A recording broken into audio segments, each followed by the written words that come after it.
Yesu asifiwe. Wapendwa wasikilizaji wangu, nataka nifundishe katika siku ya leo somo linalohusu nguvu ya kujivunia kanisa. Kanisa ninafahamu, wapendwa wangu wasikilizaji, mmekuwa mkiliona kanisa likihubiri, likifundisha, wakati mwingine likihubiri mikutano pamoja na kuombea watu wanapona na mapepo yanakimbia na watu wenye mahitaji mbalimbali wanapokea majibu ya mahitaji yao. Leo nataka nikufundishe somo kwa ufupi linalohusu nguvu kanisa linalojivunia. Nguvu kanisa linalojivunia. Nataka nikuhabarishe mtazamaji wangu kwamba kanisa liko tofauti na dunia. Kanisa lina tofauti kabisa na dunia. Naposema dunia linamaanisha watenda dhambi na watenda mabaya, wote tunawaita watu wa duniani. Kanisa ni nini? Kanisa ni kikundi cha watu waliomwamini Yesu Kristo kuwa Bwana na Mwokozi wa maisha yao, wakakusanyika kwa pamoja kwa lengo moja, kumwabudu Mungu aliye hai. Hilo tunaliita kanisa. Kwa nguvu kanisa ambalo linajivunia, ambayo nguvu hiyo iko tofauti kabisa na nguvu za duniani au za watu wa hapa duniani. Sasa somo ambalo nataka kufundisha ni hilo, lakini nataka tusome kitabu kile cha Zaburi sura ile ya 20 na mstari ule wa 7. Biblia inasema, hawa wanataja magari na hawa farasi, bali sisi tutalitaja jina la Bwana Mungu wetu. Kwa hiyo tunaona watu wa aina mbili. Biblia inasema hawa wanataja magari yao, hawa wanataja farasi zao, lakini sisi tutalitaja jina la Bwana wa majeshi. Maana yake nguvu ya kanisa ni nini?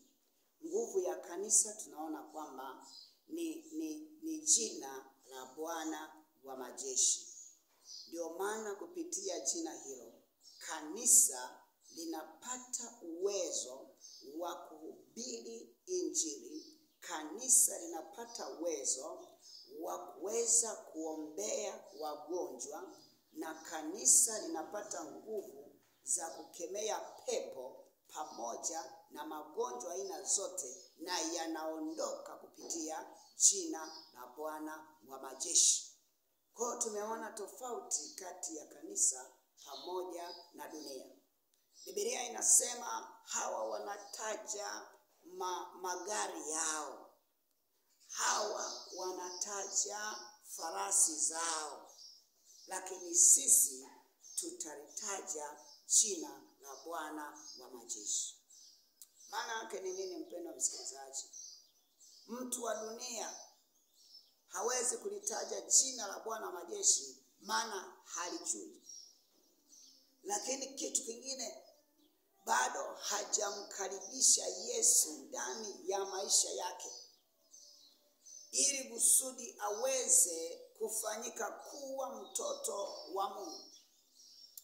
Pendwa wangu mtazamaji, unapokuwa umemwamini Yesu Kristo unafanyika kuwa mtoto wa Mungu. Na unapofanyika kuwa mtoto wa Mungu, maana yake wewe maisha yako yote yanakuwa ni maisha ya kumwamini Yesu Kristo kwa Bwana Mwokozi wa maisha yako.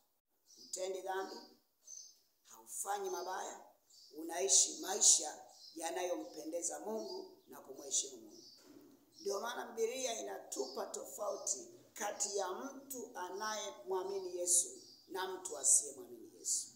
Inasema hawa wanataja magari yao, hawa wanataja farasi zao, lakini sisi tutalitaja jina la Bwana wa majeshi. Hiyo ndio nguvu ya kanisa. Unapoliona kanisa linatembea kwa ujasiri, unapoona kanisa linahubiri habari njema kwa ujasiri, unapoona mapepo yanaliogopa kanisa, unapoona waganga na wachawi wanaliogopa kanisa, ni kwa sababu kanisa linalo jina la Bwana wa majeshi. Mpendwa wangu msikilizaji, watu wa dunia wanachojivunia, wanajivunia magari. Hata wanapokutana, wanakutana wakitambiana magari, wakitambiana wake wazuri, wakitambiana fedha walizonazo kwenye makaunti. Lakini nataka nikueleze, pamoja na kutambiana pesa zote, pesa haziwezi kuondoa matatizo. Fedha haziwezi kuondoa pepo. Fedha haziwezi kukimbiza mchawi.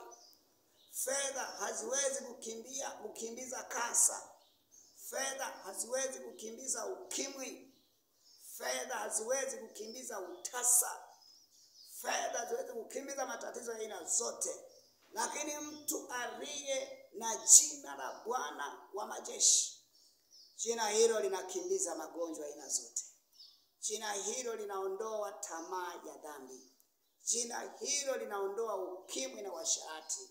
Jina hilo linaondoa uchawi na ushirikina. Jina hilo haliwezi kushikamana pamoja na wachawi wa aina zote. Wachawi wanalikimbia jina hilo, na wachawi wanaliogopa jina hilo, kwa sababu hili ni jina la Bwana wa majeshi. Kwa hiki ndicho ambacho nataka nikueleze. Hii ndiyo nguvu ya kanisa ambalo tunajivunia.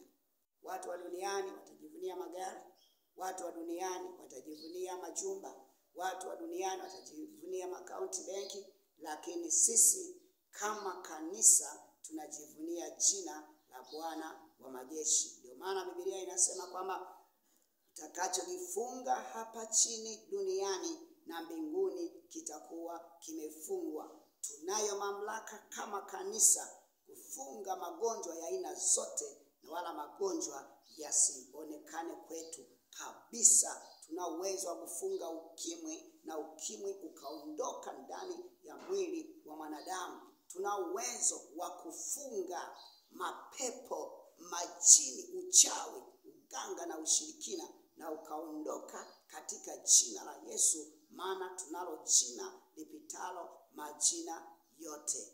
Katika kitabu kile cha Marko sura ile ya 16 na mstari ule 16 na mstari ule wa 17. Marko 16:17, Biblia inasema maneno haya. 16:17, Biblia inasema, na ishara hizi zitafuatana na hao waaminio, kwa jina langu watatoa pepo, watasema kwa lugha mpya, watashika nyoka, hata wakinywa kitu cha kufisha